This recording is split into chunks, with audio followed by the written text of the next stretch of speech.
Noyabrın 13-nə gözlənilən hava şəraiti açıqlanıb. Bakıda və Abşeron yarımadasında hava şəraitinin dəyişkən buludlu olacağı, əsasən yağmursuz keçəcəyi gözlənilir.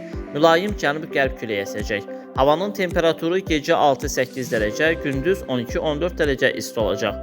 Atmosfer təzyiqi 770 mm civə sütunundan 767 mm civə sütununa enəcək. Nisbi rütubət 60-70% olacaq. Azərbaycanın rayonlarında əsasən yağmursuz keçəcəyi, bəzi yerlərdə duman olacağı, şərq küləyi əsəcəyi bildirilib.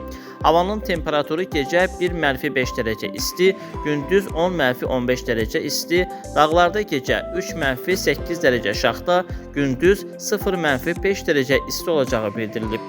Sevindil Akifoğlu, Samir Əliyev, Bugün TV.